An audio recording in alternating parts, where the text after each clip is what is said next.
So, as I always do here at the Y, I thought we'd begin by starting over here with you and just stand up and tell us a little bit about yourself. And we'll go around the room, and it'll be a nice way to spend our time.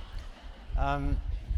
All right. So what I'll do is just tell you a little bit about myself, because I think it's relevant to what we're talking about, or what I'll be talking about today. After Lillian, I think it's pretty obvious that I come from New York. But New York in a particular place, is it possible you could raise your hands? Anybody here from Washington Heights originally? Yes? All right. That's where I grew up, a little the top of Manhattan, incredible working class neighborhood, people from all over the world. I rebelled when I was pretty old, I would say right after college, and moved very far away, very far, to the West Bronx, where our apartment actually overlooked, the house overlooked inside Yankee Stadium, which is why I think we moved there. I did my internship in the Bronx and then made the trek down to the Village where I was going to NYU. And after that, worked out in Brooklyn for many years in the poorest sections of Brooklyn at Kings County, downstate. Any of you here from Brooklyn? Anybody here from the Bronx? All right. So, the place I haven't, then I met my wife, who is from Queens. Queens people? Yes. Unfortunately for the last number of weeks, they still had their family house, the house she grew up in and that her 93-year-old father still lived in Rockaway.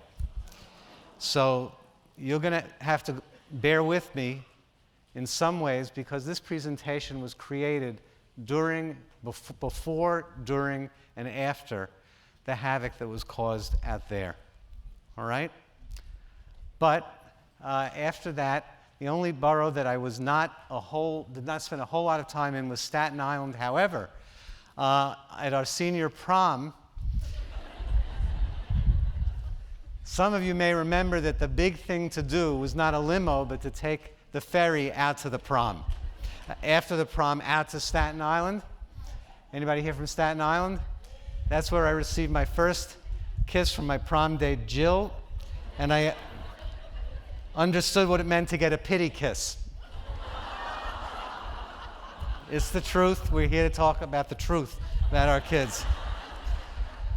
All right, so, but I have worked a lot, actually, with the co-founder of the family program, who is from Staten Island. So basically, I am from all over the city, and I've done talks in about 30 states here in the country. And the things that I talk about are not the things that happen just with my own our two kids, but what I see happening all over the country, enough so that it makes a difference for us in the roles that we have. So recently, I was working with a group of teachers in a small group setting, and I said to them, how would you describe the kids that you have in your classes?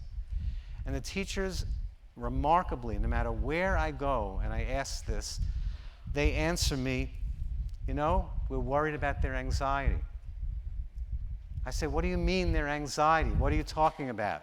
Their anxiety. And they said their ability to regulate themselves, how impulsive they are, how they call out and can't contain themselves, how they don't quite feel comfortable in their own skin, how they'll negotiate about anything. At the same time, they often feel entitled to express themselves. They were talking about something that is really something that is beginning to be new, that I'm hearing not just here in the city, but everywhere I go, because this is the question that I ask. And I wonder, has the definition of childhood changed? So I asked a group of teachers just this week. I was doing another talk, and I said, has it really changed, the definition of childhood? And they came back with the things that we all find, I think, familiar. They said no, they thought it's enthusiasm, interestingly, wonder, play, imagination, One teacher said, revelation, the ability to be really taken aback by something that is revealed to you. The idealization and needing to mentor with adults, never stopping to learn, never stopping to want to interact, something that Lillian mentioned was so important, and learning right from wrong and feeling a sense of secure attachment. But that's not exactly what's going on with our kids. Things have changed, and in ways that I'm going to try to get across, some of them linear, some of them non-linear, and I'll explain to you as I go along. I want to describe some of the ways that things have changed, what we as educators and clinicians and child professionals can do differently, how we need to really change our mindsets when we deal with children and their parents, and what you can specifically do when you go back to your schools on Monday. All right? So,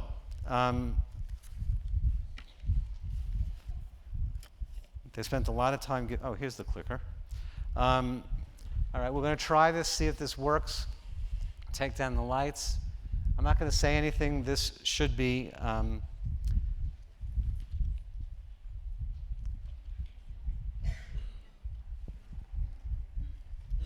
people dead and 23 others wounded.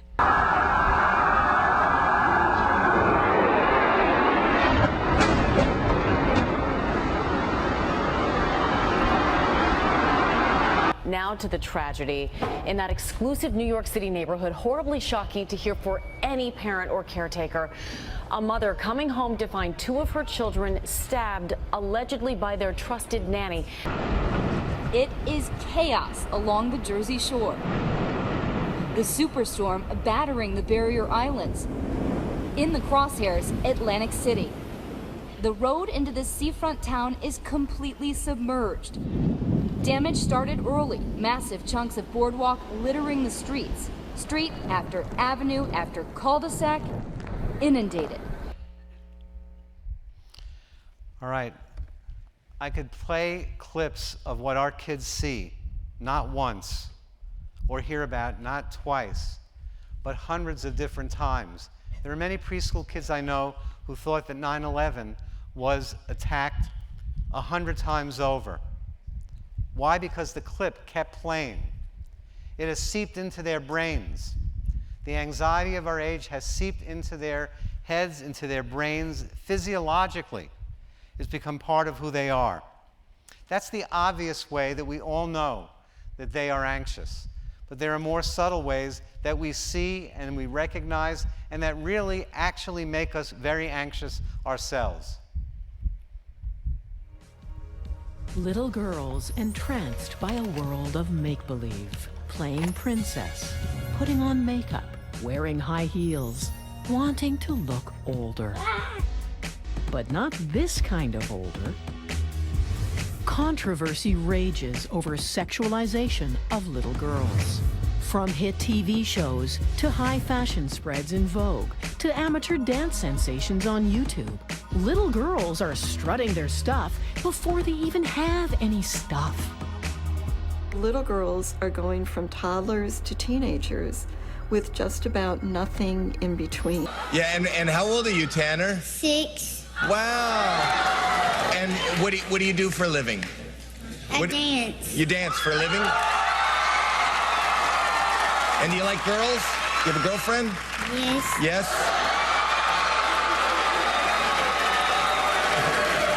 Who's your girlfriend? Abby. Abby? Is Abby watching tonight? I don't know if she is or not. You know what? There's a good chance she is. You want to look in that camera right there? Let's say something nice to Abby. Abby, I love you. All right. Show us what you got, Tanner. Gotta get that. Gotta get that. Gotta get that. Gotta get that.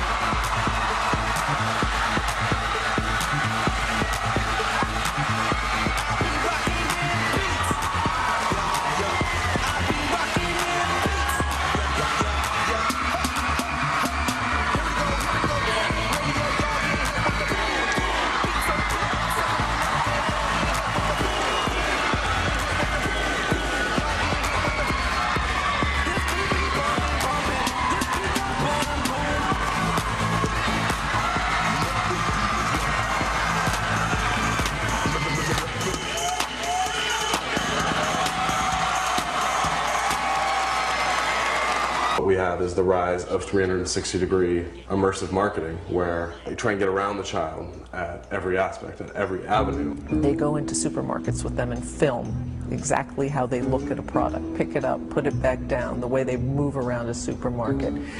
They film them on the playground. They film them in school. They film them eating breakfast. They film them going into their closet and deciding what to wear. What are the things that you need that aren't in here? I need a lot They of... film them talking to their friends. They organize little friendship circles and film what they're doing.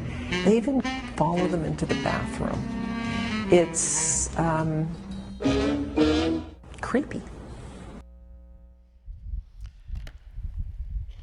All right, now, what happens and what's really critical to understand is that I believe that child development has changed in a subtle way in certain areas.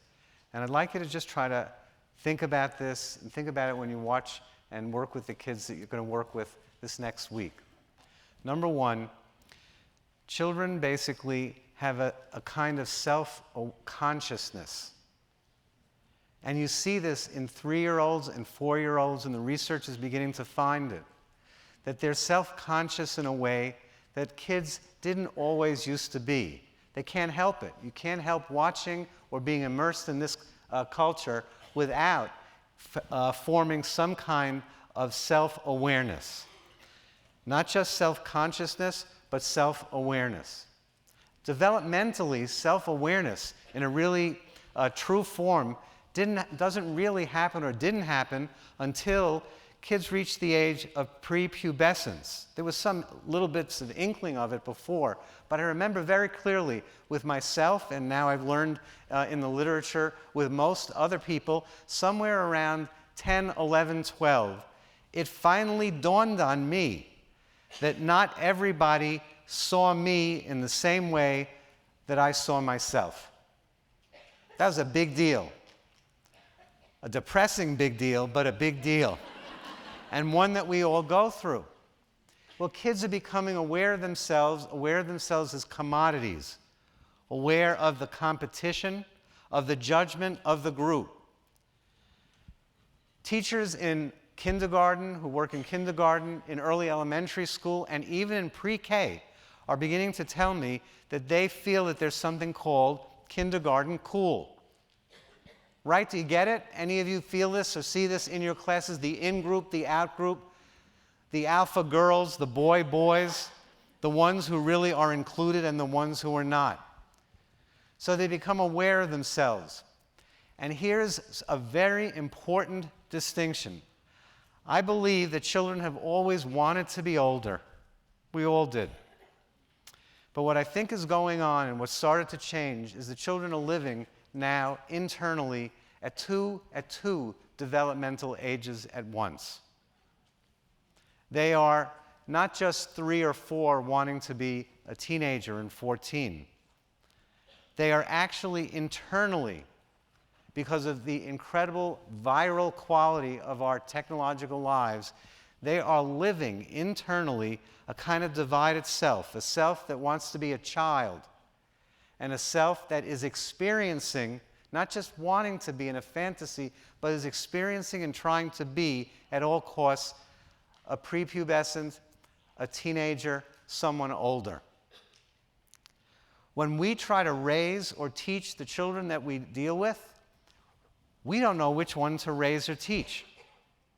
Because we're dealing with the older one who talks back to us, who negotiates, who says things that are just unbelievable to think that they could say, and the younger one, the one that needs to be a child, with imagination, with play, with continuous interaction, with a sense of cognition that is growing and wants to grow and continue to learn. That is the childhood that we need to protect. That is the childhood that we, in what I would like to think of as fighters for freedom. We are freedom fighters to keep the childhood of our children alive inside and not buried or crushed by the kinds of images, the world, by the pressures of the world that create a different internal experience. It's very, very difficult to know how and where to begin with that. All right, now what happened? I'm going to try to move past something, and we're going to do an experiment.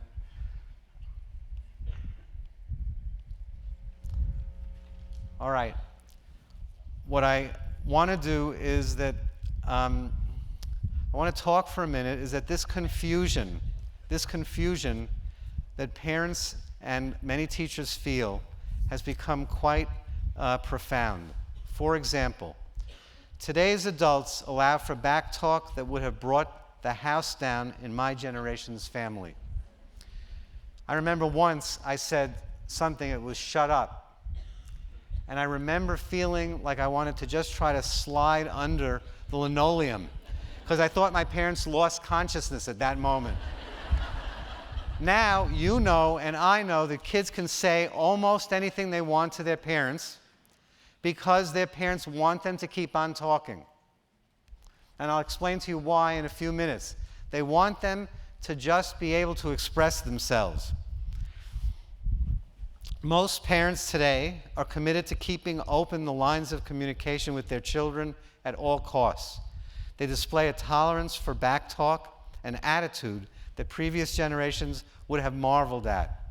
But as one mother told me indignantly, she said it to me indignantly, "Ron, don't pass judgment on me.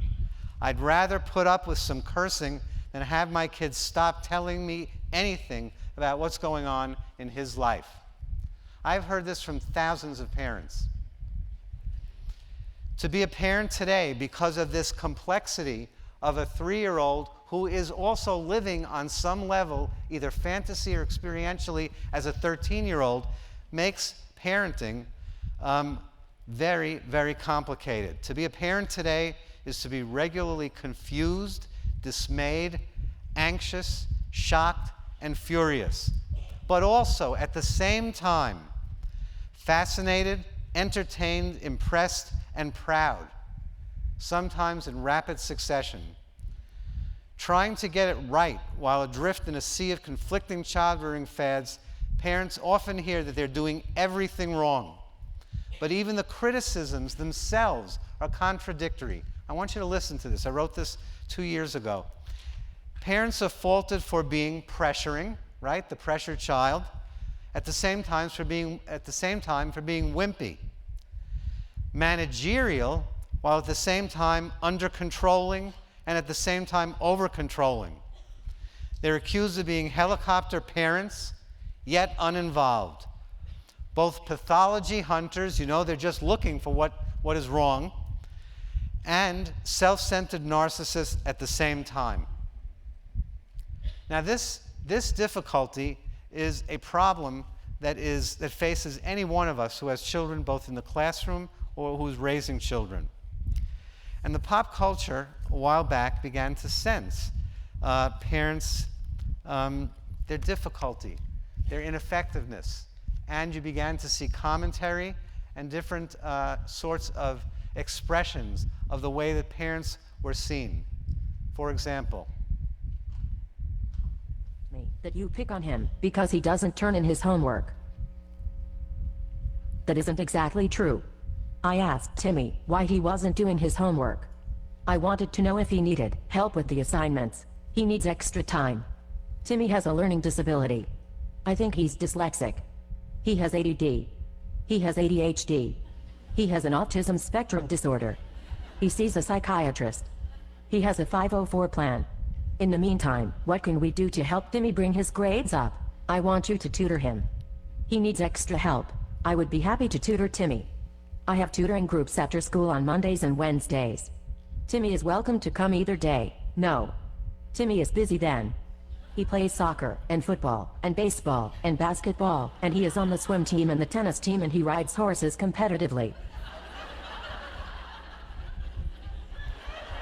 all right, And now they will listen just tell you what to this. do. You have to negotiate with kids now. You know, it's like, get your butt in the tub right now. Today, you have to pitch it. One parent pitches the idea, the other parent sucks in air and acts excited. The two-parent technique. Gregers, time for your bath. A bath.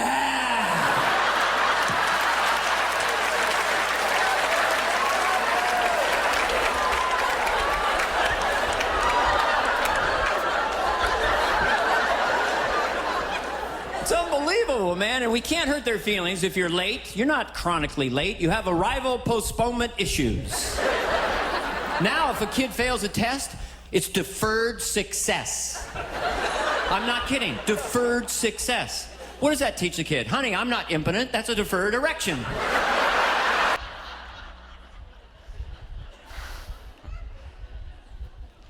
You can hear that the attitude, the shots are being taken not just at parents, but increasingly at teachers and schools and educators as well. And here is another example of something that I understand why the speaker is saying what he's saying. And it's not about preschoolers, it's not about young kids, but the concept is still the same. Just this past week, I stopped by an 8th grade graduation for a young woman's charter school, wonderful school. And there was all the pomp and all the circumstance, and parents were all bringing flowers. And I thought to myself, well, this is nice that we're celebrating, but you know what? This is just the 8th grade.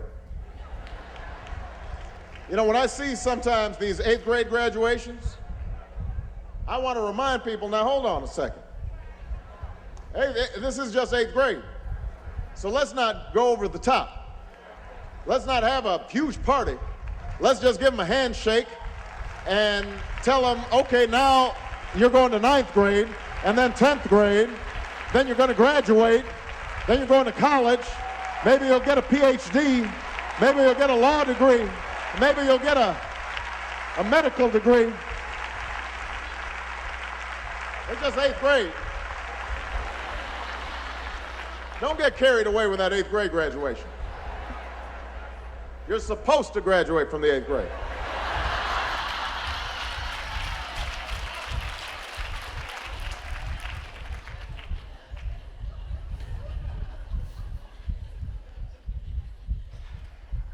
All right, now, what in the world happened? What happened to parents? What happened to the feeling towards educators? Well, one of the basic things that happened is that there was a whiplash in child-rearing theories.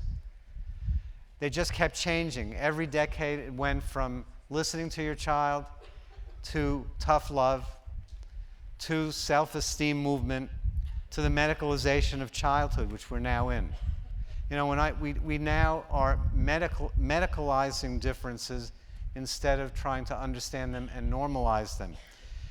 When I grew up, that's Johnny. We had a kid in our school who would sing to themselves when he learned. And we called him the yodeler. It was fine. Now he would have serious learning issues. Larry doesn't look people. When we were younger, he didn't look them in the eye. Now we'd be thinking Asperger's autistic spectrum disorder. Susan's a princess. She's manipulative. She needs very special clothing. Well, that's what we thought of her back then, a princess. Now, we understand it as sensory defensiveness. Everybody these days in kid world is moody, but now they're starting to call each other bipolar when they begin 1st and 2nd grades. Now, has this helped us? Yes. We needed to understand all of this, but it made parents absolutely crazed and on the road to becoming pathology hunters. At the same time, kinship, neighborhood, marriage, dual career families, people having to work, technology, all of this started to break up the neighborhood, as Lillian mentioned in the play that children were bringing in. It broke up the sense of neighborhood, the sense of actually what it is that the Y is trying to create here in many different ways. That neighborhood ended up, as it disappeared, beginning to lessen parental authority. And the demographics started to change. And I want you to follow this. The demographics started to change in that baby boomer parents started having their kids in around 1980. And I started to see a different child come through our agencies in talks that I gave all over the country in the mid-'80s and in the early '90s. Why? Because these post-boomer parents did not really believe, they did not have the same narrative as the greatest generation, Your grandparents who went through the Depression, the wars, who believed in privacy and being respectful, children should be seen and not heard. Or the boomers who believed in the opposite. Drugs, sex, rock and roll, let's rebel against the authority. This looks like it was very different, but what they had in common, the greatest generation and baby boomers, was that they were both certain they were right. Post-boomers don't have that certainty. Because of what I've just talked about, they are uncertain about most everything, including limits, hierarchy, control, how to get through to their kids. They know and feel like they want to be good parents, but they don't have that same feeling of certainty. Now, there's something else that changed, and we heard a lot about it during the election, but I wrote about this a number of years ago, and it was not at that time meant to be political. Basically, I saw my family in their shoe store. I saw them work. I saw them go up and down those ladders every single week. And I knew exactly why they were doing it. They were doing it for me, for us. They were doing it because they expected, and they told me, if you work hard, if you try your best, you will one day make something of yourself. You will get ahead. They believed that if they did that, the future was going to be better. And what I have seen all over the country since 2008, and I saw it developing before 2008, is that social compact, that feeling that, you know what I'm doing, and for my kids, what they should be doing, we know that life is going to get better for them. We had it, we felt it in our guts, and the post-boomer parents do not. This is the first generation of parents since the end of the war, World War II, who's being told over and over again that, you know what, your kids, most of your kids, are not going to be as well off as you are. What does that do to parental authority? What does that do to children feeling secure?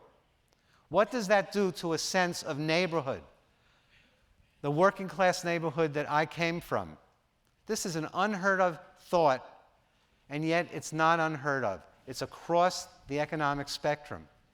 And that has changed as well.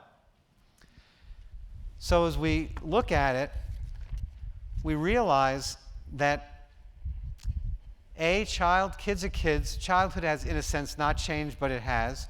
But clearly the context around it, the parents that try to raise them, the teachers and educators that try to educate and reach them, we have all changed. What we live in has changed, and what we expect has changed.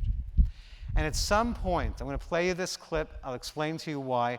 At some point along the way, parents essentially began to feel like they had enough of this. I ain't gonna work on Maggie's farm no more.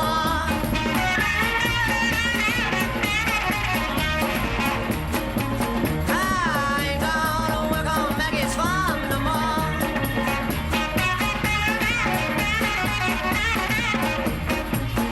Well, I wake up in the morning, fold my hands and pray for rain. I got a head full of ideas that are driving me insane. It's a shame the way she makes me scrub the floor.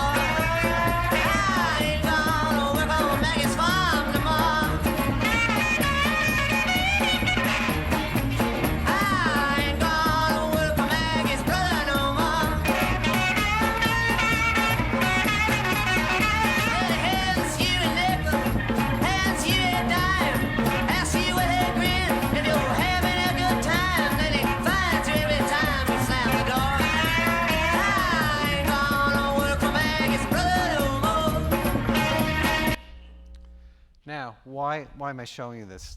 I'm showing you this, I happen to like that song, that's one reason. But I was singing this song to myself after the following event. I do a lot of talks in schools where in the afternoon I'll talk to the faculty, and in the evening I'll talk to the parents. So in the afternoon I talked to the faculty of this school, and I went in there, and basically the administrators, the teachers, the entire faculty, the counselors were on a rampage about what are these parents doing? What kinds of kids are they raising? We're no longer teachers. Our job seems to be to raise these children, teach them character. They've abdicated their responsibility. And I really left thinking and feeling, as I do for many of these talks, that, and this is the way I summed it up in notes, it was enough to make one's head spin, labeling today's mothers and fathers as the most infuriating and unworkable doormat generation of parents ever. Well, that lasted until that evening when I met with the parents. I met with hundreds of parents in the same community, and in a weirdly similar response to what I'd heard earlier in the day from child professionals, they rocked the same school auditorium with their complaints of how hard, no, impossible it was to be a parent these days. They talked about school being a bureaucratic, relentlessly demanding social and academic rat race, and by the way, this included from pre-K all the way up, at all ages, a vast and frightening internet culture that was in danger of hijacking their children every night. Fathers and mothers were trying so hard to make ends meet, they had little time left over just to be with their kids. And what I felt from them was something was changing, that they were no longer going to be working on Maggie's farm anymore without putting up a fuss, without feeling entitled to be heard differently and to be understood. And what was really critical about it is that they were saying, in one way or another, basically, that we child professionals, teachers, parents, who also do this kind of work, that we just don't get it. And I thought to myself, this is exactly the same thing that therapists and counselors, when I hear them talk about parents, they feel and sound extremely non-sympathetic. And this is very hard for me to say here because I know that every one of us really means well, and our intention is to do the best we can. And it's not easy because there sure are a lot of you right here, right now. But I'm going to say it. Basically, we sometimes think about parents, as much as we don't want to, with a certain degree of disdain and in a way that is non-empathic. And we don't see them as basically people who mean well, who are resourceful as they can be. And we are, in some way, we're part of the child-rearing world, a very central part of the child-rearing world, without really understanding our partners, without really getting who they are, and in turn, they don't get who we are. And this split within the neighborhood, this powerful, powerful split, you get a group of teachers together and a group of parents together, and you will hear them complain about each other behind closed doors, and you know it, you do it, we're all involved with it, and this needs to change. And this is the time for us to begin to do it, and I'm going to talk from now till the end of the talk about ways that you can begin to think about doing it for yourselves back at school next week. You can start literally next week. All right? If you're going to take notes, this is the time to start. And now let's get to work.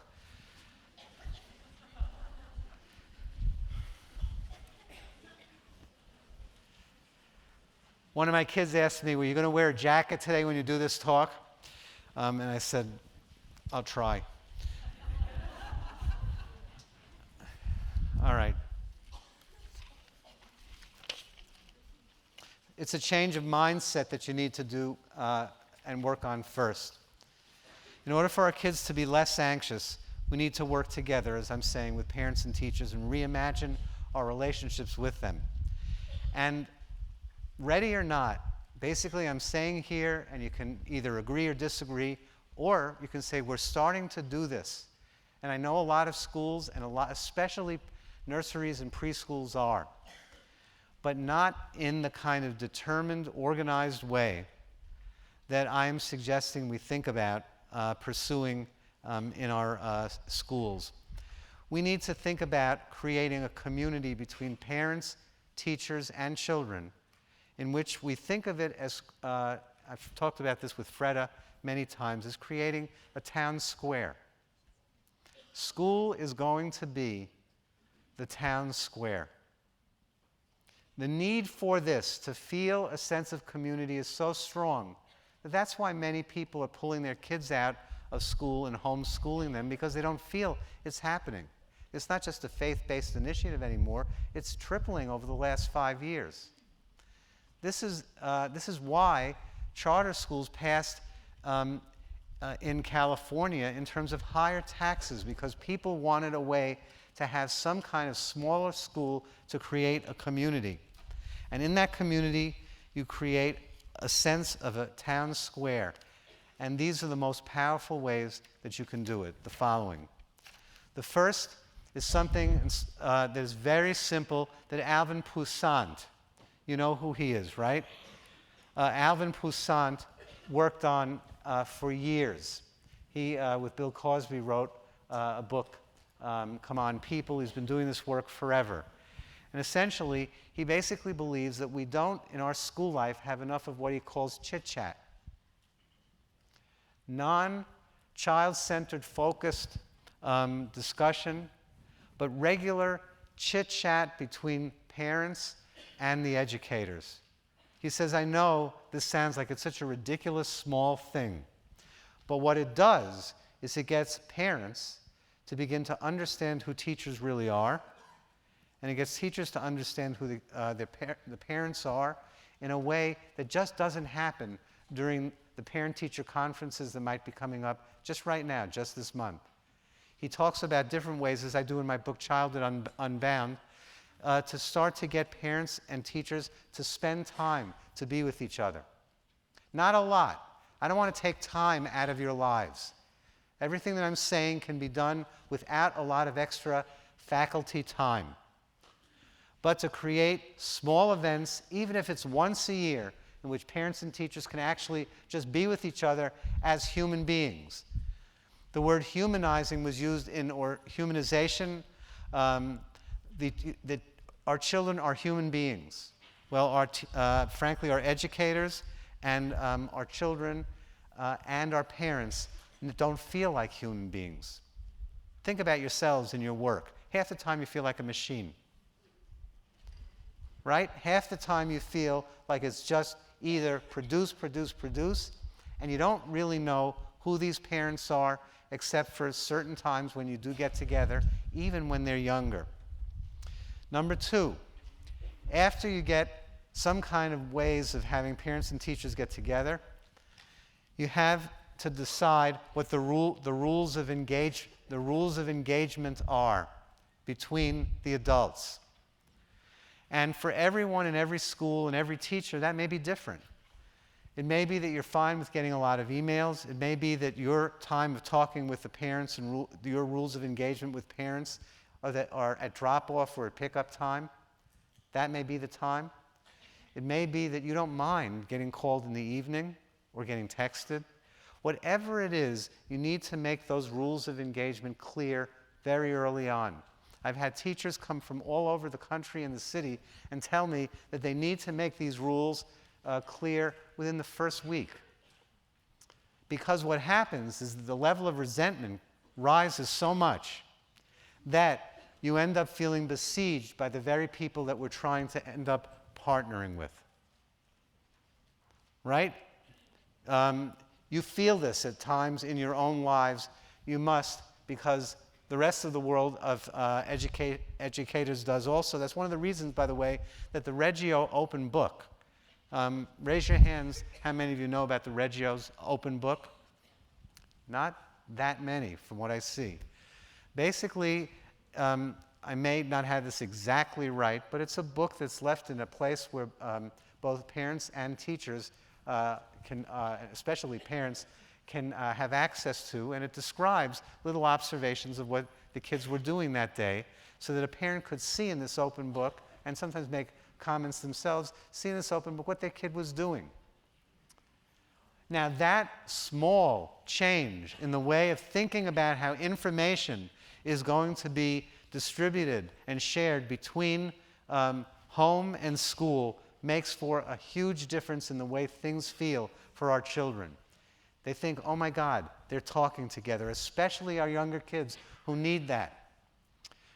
Christine Baxter, who was the ex-head of Churchill, said that we have two children that we see, the one at home that parents know and the one we see at school that we know. We need to be able to talk to each other about who these kids are, because they're one child on a more regular basis. So this ability to create the rules of engagement for sharing of information, which, by the way, camps are now doing all the time. If any of you have kids in camp, you'll know that you're going to see about 10 different pictures of your kid every single week. Half of the reason they're doing it is to keep us away. Half of it is to let us know what's going on. But it is a powerful change. The third thing is that we need to expand parents' and teachers' repertoire, the tricks in their tool bag. As so many teachers have said to me, by November, I feel like I've got nothing left in my toolkit anymore. I'm running out of things to say and do. How often can I say, time out, sit there? How often can we do this? Parents say the same thing. They say it over and over again.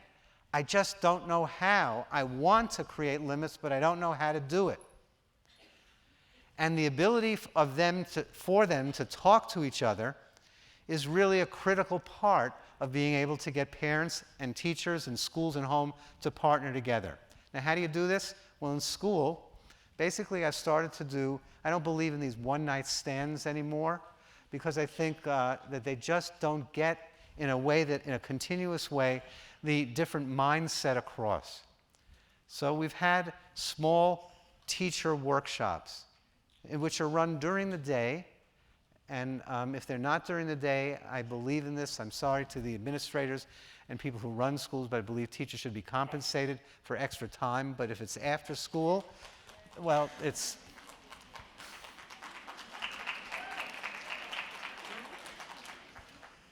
Your names will be taken. It's what I do at my institute. When we have in-services, we try to compensate people, and it's a not-for-profit when we are able to. But what's good about these workshops with teachers is that they're small, they're concrete, they are basically problem-solving workshops. What can we do to make things better with so-and-so, with Jenny, with Johnny? What are ways that we could work on a problem? It's very interesting when you get these small groups to happen instead of these large workshops that a lot of schools are running. Teachers will come up with incredible ideas. One of the ones that I thought was terrific was that information packets ought to be given out to parents, and I'm sure a lot of you do this already, at the beginning of the school year, the first week. And in that information packet, you would have the usual things about school, but also things about basic parenting guidelines. Because when they don't have the basic parenting guidelines, this post-boomer generation, they're not certain about things like bedtime. Is it important? Dinner time. How often should we have it? You know, the research shows that dinner time is the time that if you, one of the people I work with Childhood Unbound in the last chapter of my book was Joe Califano, an ex-cabinet member, and he is now the head, or has been, of the Substance Center at Columbia. And they've done all this research, and as you probably have heard, the number of dinner times, the more dinner time a family has together, and when I say this to a group of parents, you should see their reaction. The more dinner times you have together, the later your child will become sexually active or involved with drugs. All of a sudden, everybody starts writing down. They say, any special foods that I should give them? What menu does he recommend? But Joe says that the line is incredible. It is so clear, and there are concrete reasons why. There are rules about technology, about the screens, about how to turn it off and when to turn it off. things that teachers wrote. Another one wrote, this is your child's work on sleep. They had a picture of their work. This is your child's work on no sleep. And it made it so clear to the parent that they used that and put it in the information packet at the beginning. They didn't want to wait till the time of meeting parents, because you know what happens in a classroom. After the first week or two, you basically know who is going to give you trouble and who isn't. You know it. We need to learn to act on it much more quickly. So, for parents, we have what I have called for many years peer groups for parents. I know that this is done at the Y Parenting Center. It's done in many pre-Ks and nurseries. It needs to be done throughout. We need peer groups for parents to give them more tools, but also to talk to each other about everyday life. That happens, and it starts to drop off the older and older a kid gets. When a child starts to really go past the toddler years, often there aren't enough of them to go around at the school. I know guidance counselors who have started them in schools, and they were so popular that they were doing 6 of them a month with different groups. They then were able to start a program, get funded for it, which I'm going to talk about later, because everything is time and money and being realistic. So you have peer groups for parents and problem-solving groups for teachers. All right, I don't know why I have written here 3A, but forget 3A. If you were writing, don't write 3A. All right? And what you're doing when you create this is that you have another mindset, and this is critical. The mindset is that you are creating a community of learners. You're not just teachers, you're not just in the business of education, but it is a community of learners for the children, for the parents, and for the faculty. That sense of learning together builds a partnership with the entire community. It is a very empowering thing to say, we don't know, and we need to learn together. In more and more places that I speak at, there are parents and teachers intermingling in the audience together, trying to learn what it is that we might be able to share. So that is a critical concept. We are creating not just a partnership between home and school, not just a town square, but we're creating a community of learners. Now, this is what needs to be taught in this community of learners. It doesn't include everything, but these are the most powerful things to teach.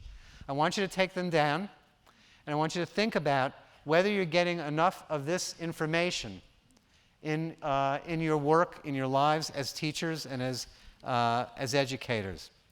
Number one, I always mention temperament. Temperament essentially is destiny almost. Almost. It isn't quite, but it is. The children's temperament that you have, and I advocate for every school to keep a log, literally, of who the child is temperamentally. You know why? We now have research that shows how you can get across to, how you can contain a child with a certain kind of temperament and a constellation of temperamental features versus another child. Just very quickly, there are some children who are sensitive to clothes, to fabrics. They are sensitive to rejection. They are shy. It's a temperamental constellation. Other children who are active, who need to be contained in a different way. Other kids who go through transitions really well, and other kids who just melt down during transitions. Right? And the tenacious child, the one who just will not give up, will not stop with what it is that they want. And that child needs to be treated in a different way than the shy child. Number two, we need to learn how to help children self-regulate, and we do this by a new term that we're using more and more, by co-regulation. Children regulate themselves in connection with and in involvement with, Lily mentioned before, conversation, non-interrupted, continuous conversation, which is a rare commodity these days. But they also learn to regulate themselves when there is an adult a child, co-regulating together. And what do I mean by that? Learning how to create relationships that calm yourself down and soothe and calm the child that you're with down. The ability to soothe allows children to learn, synthesize, and feel attached. And the skills of co-regulation, the skills of being able to just calm rather than agitate each other, is critical in a world in which there is so much noise, in which there is so much speed. 3, the rules of biology. I've spoken with hundreds of kids, and they have said to me over and over again, if there are no rules in our house, this was an articulate 4th grader, if there are no rules in my house, it's chaos. I said, what do you mean? Well, there's no bedtime, we eat at a different point. You can't argue with biology. The biology and the needs that kids have to be able to soothe and calm their systems down are often not what parents really quite know about or understand the degree of its importance. Number 4, the correct use of praise. I mentioned on this stage a few years ago that we just don't use praise correctly. We went on a praise binge, starting with the 1970s. In psychology and education, everywhere, everybody was praised for everything. I remember saying here on this spot, and it just never gets old, this experience that I had, where I was in one of the parks here in New York when it was snowing, a wonderful snow day, and there were 1,000 kids, 1,000 parents. And they're sleigh riding down, and all the parents, all of a sudden I could hear the parents yelling, "Good job, great work." That was the best sleigh riding I ever saw. And some smart, just elementary school kid went up to his mom, in a spacesuit, it was cold. He said, "What are you talking about, Mom? Good sleigh riding. I was just responding to the laws of gravity." He was. You know what you praise? We now know. Praise effort, not the product. Don't find something good in the product. Don't stretch it. You know why? Kids learn what the truth is, and they learn it from what I call the second family. We have our first family at home and school, and the second family of kids, peer group, pop culture out there.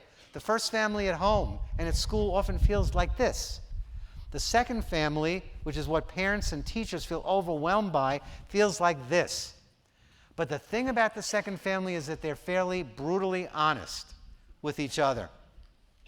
And so I don't see praise as something that is to build self-esteem.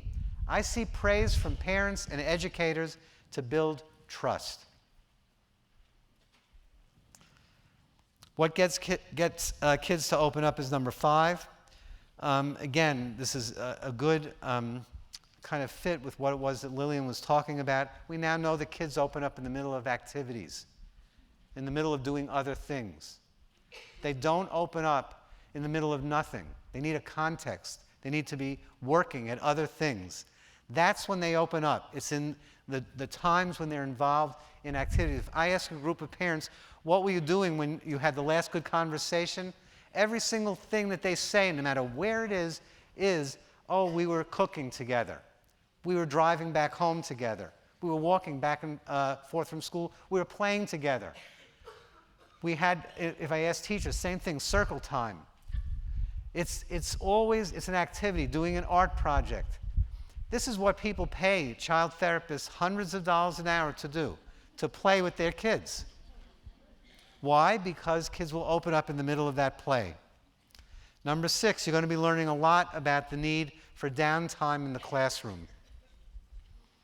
We now know from brain research that the brain cannot synthesize new information unless there's the ability to have a pause, a space, a time. It was for the youngest kids, it would be nap time, but when they get beyond that age, they need downtime. Mark my words, if you haven't started already, you're going to be seeing a lot of schools start with yoga for kids. And if you haven't, you should think about it. Downtime, which can include music. I saw one downtime was with just the kids pretending, and it was downtime with play just to be the animals they like to be. Just to be able to let their brains synthesize the material that they are hungry to learn and we are eager to teach as both parents and educators. And number 7, this is something none of us learn, but is so critical. Basically, we need to know the rules of group dynamics. Group dynamics. I don't think any of you here were taught this. And if you were, you're it's very rare. I've never been taught it in my life except at the beginning of my career. But we know that every group of kids in a classroom and every group of parents, and this is critical about parents, every group of parents has the crazy one, the domineering one, the scapegoated one. There's no way around it. This is what happens in groups.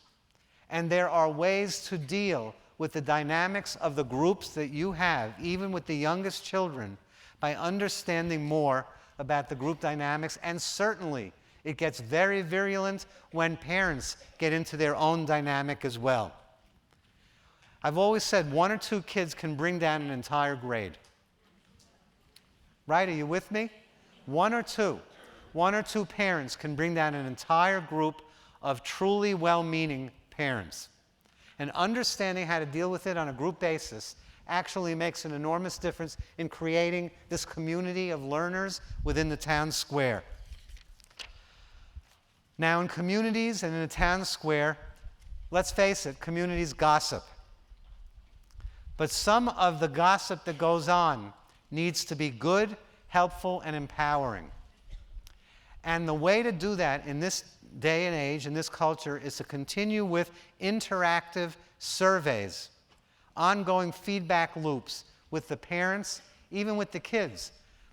I've interviewed kids as young as 3 and 4. And basically, I asked them, what matters to you most? What really makes a difference? What that adults do. I've asked 4-year-old kids, all the way on through 17. What do you think, well, I can't ask you, but if someone has a very loud voice, I'll repeat it. I promised Fred I wouldn't ask any questions, but I'll ask you this one thing. What do you think they thought the most important thing was that adults could do? Someone with an operatic voice. Listen. Listen. That's good. But instead of going through all the possibilities, I'll tell you what they said. You ready? Undivided attention. I said, how could that happen in a class? How do you mean without your siblings around? No. Mommy shouldn't be thinking about 10 other things at once. 4-year-olds get it. They get we're multitasking. As a teacher, as an educator, you have to multitask. But there is an art to being able to have that second of real focus and undivided attention with a child. We've learned when we do interactive surveys what causes stress with kids. One of the biggest things for them is not being acknowledged. And they don't mean praise, they mean being acknowledged, being seen for something that they love to do.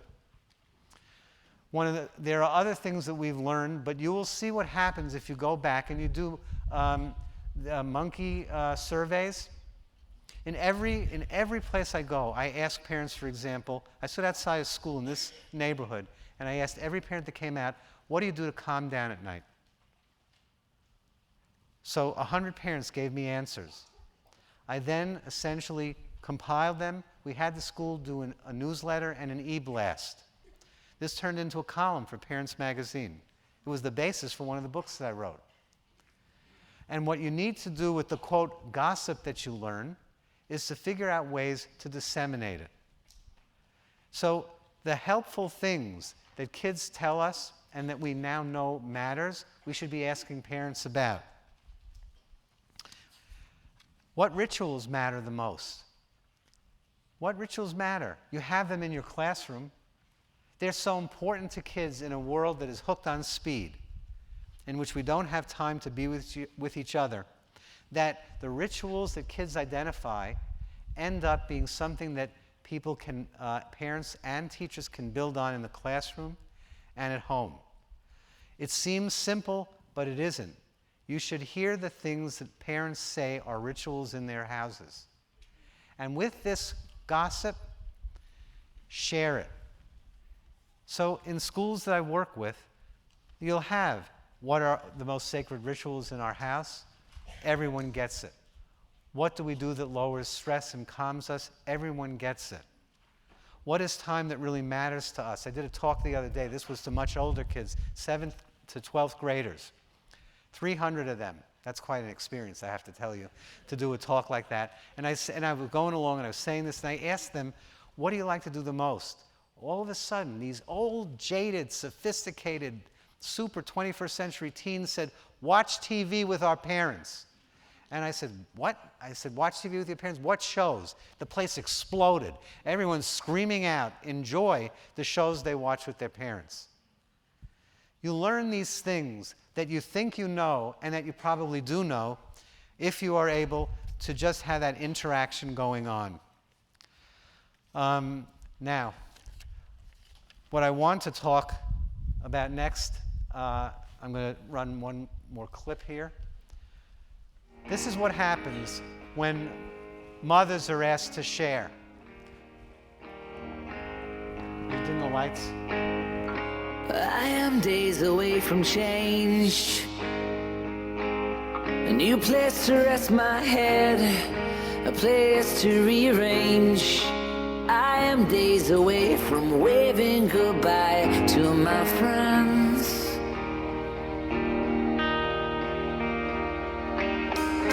I am days away from change, from one last touch until the next time. I am days away from waving goodbye. So long to all of this, but it's all right.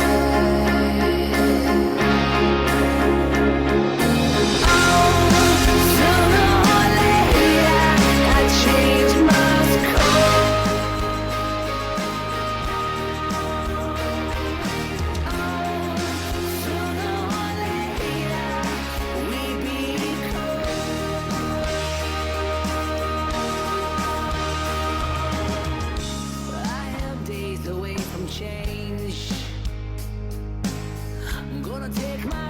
Out there and lay them on the table. I am days away from waving goodbye. So long to you all, but it's all right.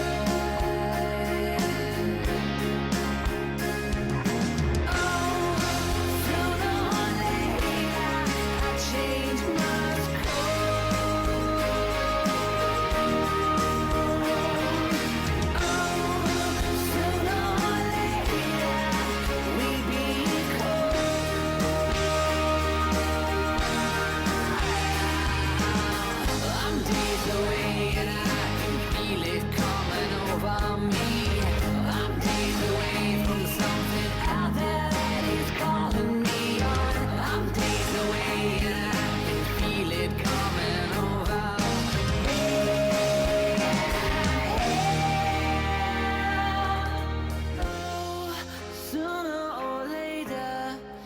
change must come.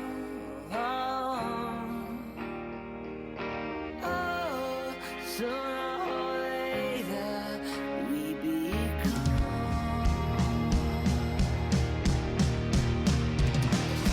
Oh, sooner or later a change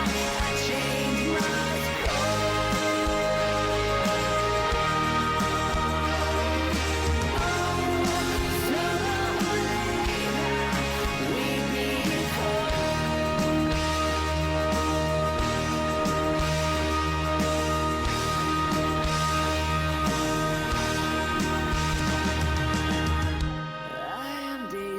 from change. I am days away from change. Well, I am days away from change.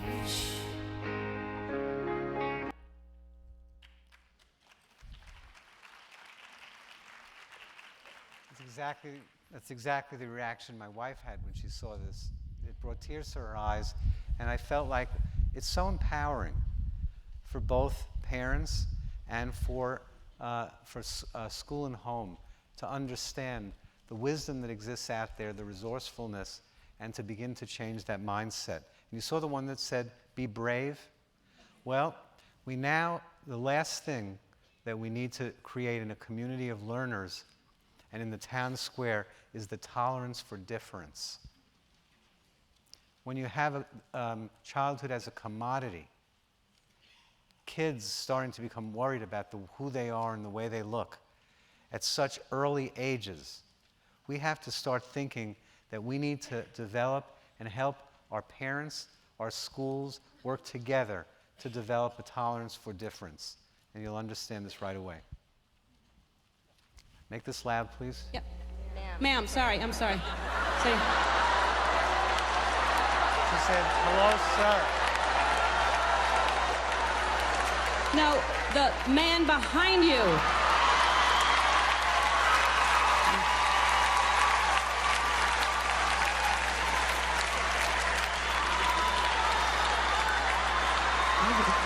Oh, no.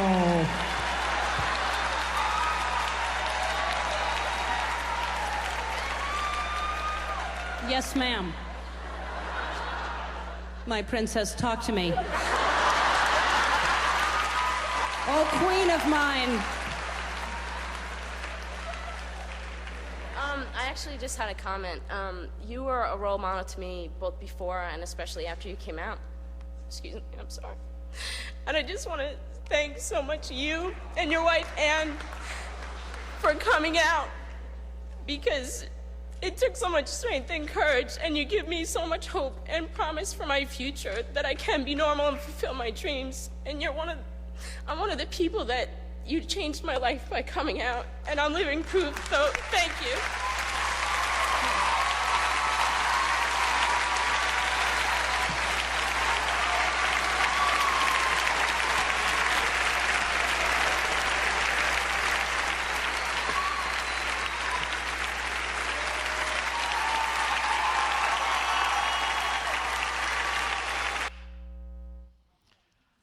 All right. From very early on, around 3, the research shows that kids begin, and I think earlier, to begin to understand differences between people. And so we at schools have to be able to handle this from the earliest stages on and to bring parents into the process. Once a partnership between school and home starts to recognize that this is what they want to do, they are forced to say, this is what we stand for. You use that expression, the same phrase, what we stand for, using it differently. This is what we stand for. In a school in Virginia, they decided that what they wanted to stand for in their jock mentality of an area and of a school was for compassion, for the ability to express love to each other, and for loyalty, and also empathy. It made them have to change what it is that they believed in and what they brought to kids' understanding from the earliest stages on.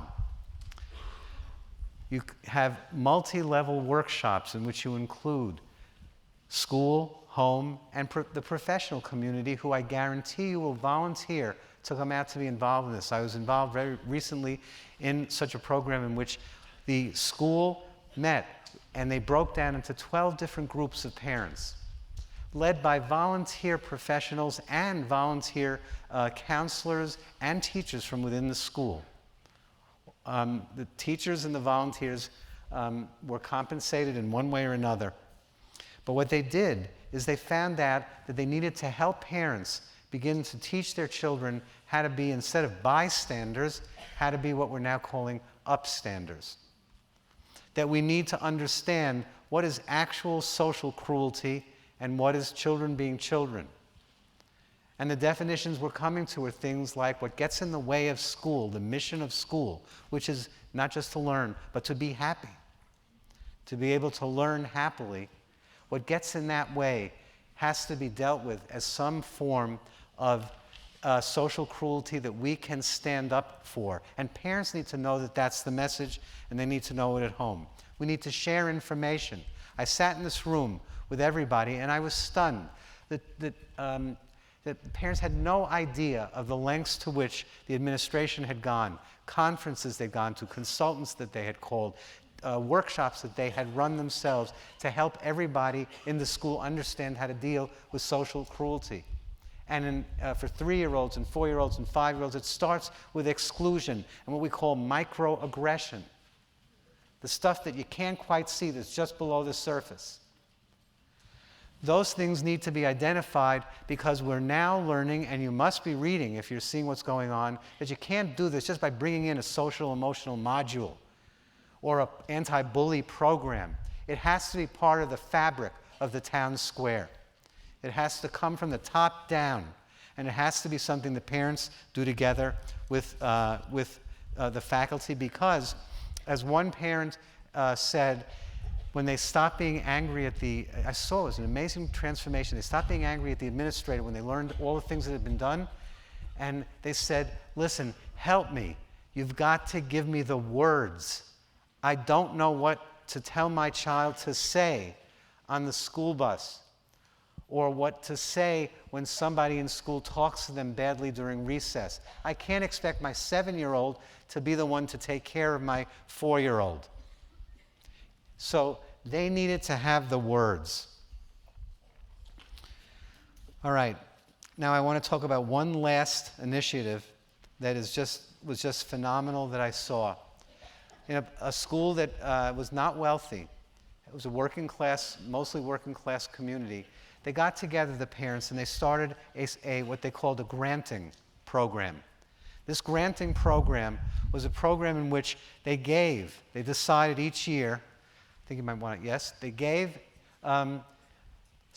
grants. There were micro grants, $500 at first, to teachers to teach something that they were passionate about.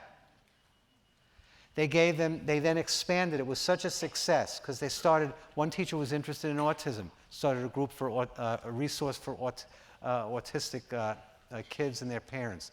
Another one was interested in math, started a math program that became very, very popular. So they kept awarding these grants from $500 to $2,000 that brought the parents and the teachers together and allowed parents to foster and support the kinds of passions the teachers had to the benefit of their kids. You know how many grants they've done? When I went there a couple of years ago, they had already given out 175 grants. And I called one of the girls who was in a Lego robotics class. And I called her and I said, what do you like about it? She said to me, she was an early elementary schooler, she said, well, I never thought I'd like mechanics or like any of this stuff, but she said, I got to put it together, and then I got to see which of my ideas worked and which of my ideas didn't work. And I loved it. You don't need to hear more than just that sentence, which brings me to how I want to conclude. When you go back and you think about this, and think about it as a change of mindset, a change of programs and activities, also think about the fact that anything you do that has to do with lowering stress in kids, increasing cooperation between parents and school, lessening social cruelty, creating an environment where kids can learn better is fundable. It's what I'm going to be talking about with the heads of schools in the workshop this afternoon. It's fundable.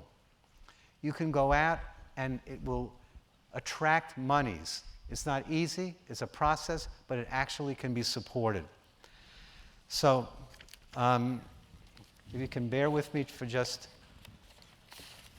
2 more minutes.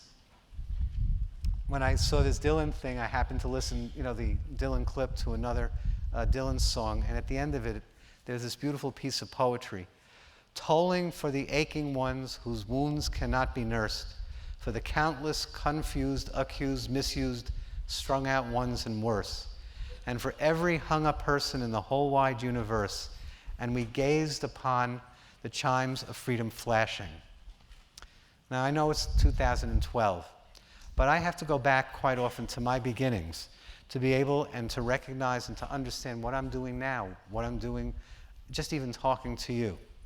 And despite the hard edges of modern life, most of us, including me, are still in this field, the fields that we're in, as educators, as child professionals, to make a difference in the world. And despite the best of intentions, I believe that our often blaming stance toward confused, accused, misused, and strung out parents stems from being subtly isolated from them, along with a mirror image lack of feeling truly authoritative ourselves. Yeah, we shore ourselves up with all kinds of things, with modules, with programs, with educational tools, but inside we know the culture holds us in some disregard. We know, and you know, that the culture will in some way say, look at teachers, look at what they're doing to our kids. Look at therapists and counselors and learning specialists. Look at what you're doing. And somewhere you know that this is going on. And I believe it's the exact opposite. I believe that we, in all of our ways as child professionals, are in some way helping to make and help this country to survive. Where would they be from birth? Where would this country be from birth until death if it wasn't for you in schools, you in the work that you do in agencies, the work that we all do? Tell me, who runs the birthing classes? Who teaches how to get through toddlerhood? Who teaches these mothers in one way or another to try to take care of themselves? Who helps parents when they're about to get divorced? Who helps them after they split up and they create a new life with a different partner? You're there until the moment that they die. When someone in one of your classes, when one of their parents dies, we're the ones who have to help the entire class, the kids, the parents get through it. The idea that we are not celebrated in this country is just an astonishing thing to me when we help this country to survive from birth until death. And this way of thinking that I'm talking about really makes an enormous difference in how empowered you will feel in the work that you do. To do this, we must move beyond the walls of our schools and create a town square. We must tackle a child-rearing context that flattens anything in its path, and we need to do this together with parents. If we do this, we will more fully understand parents and join them to challenge a corrupt environment that holds down the best in adults and certainly the best in our children. It is no small task to help what has become the almost impossible profession of parenting and education, to release mothers and fathers from the traps of raising 21st century children.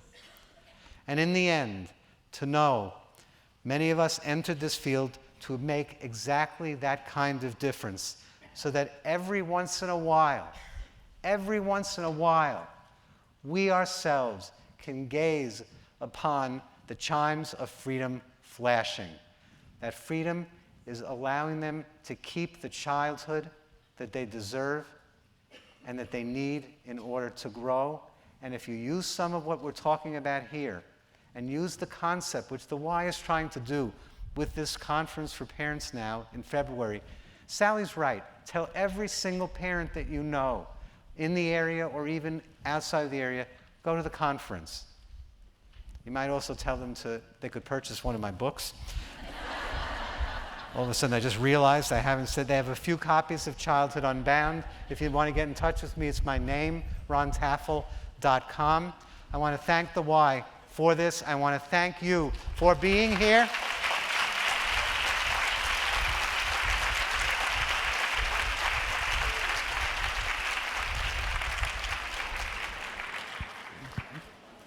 Go back and be the change you want to create.